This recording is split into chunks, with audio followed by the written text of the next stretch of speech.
Question number 22 का 8वां question है, यदि किसी एपी के प्रथम 14 पदों का योग 1050 है तथा इसका प्रथम पद 10 है तो 20वां पद ज्ञात कीजिए। सॉल्यूशन देखते हैं। यहाँ हमें प्रथम 14 पदों का योग दिया हुआ, तो S14 इक्वल टू 1050 दिया है।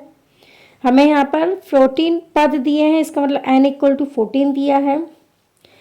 प्रथम पद 10 दिया हुआ है, a इज इक्वल टू 10। तो हम समांतर श्रेणी के योग सूत्र से लिखते हैं। योग सूत्र होता है Sn is equal to n/2 into 2a plus n-1 into t। अब हम इसमें S14 की वैल्यू रखते हैं, n इक्वल टू 14 रखेंगे, a इक्वल 10 रखेंगे, n इक्वल टू हमने n-1 में हमने 14 रख देंगे n की वैल्यू, और d की वैल्यू हमें फाइंड करनी है। अब हम इसमें मान रखने के बाद हल करते हैं तो हमें प्राप्त होगा 1050 is equal to 7 into 20 plus 13d।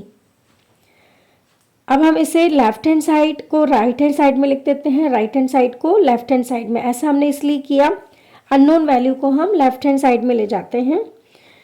तो हमें प्राप्त होगा 7 into 20 plus 13d is equal to 1050।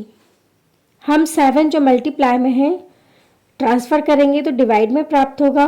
इस तरह हमें प्राप्त होगा 20 plus 13d is equal to 150। 1050 upon 7 होगा 150। अब 150 में से हम माइनस कर दे 20, जो हमारा प्लस 20 है ट्रांसफ़र करेंगे हमें -20 प्राप्त होगा। तो हमें प्राप्त हुआ 13d is equal to 150 minus 20, और 150 माइनस 20 होता है 130। तो इस तरह हमें प्राप्त हुआ 13d इज इक्वल टू 130। 13 जो मल्टीप्लाई में है ट्रांसफ़र करेंगे हमें प्राप्त होगा d is equal to 130 upon 13। अब हम इसे हल करेंगे तो हमें प्राप्त होगा d इक्वल 10। अब हमें 20वां पद निकालना है, a20 की वैल्यू निकालनी है।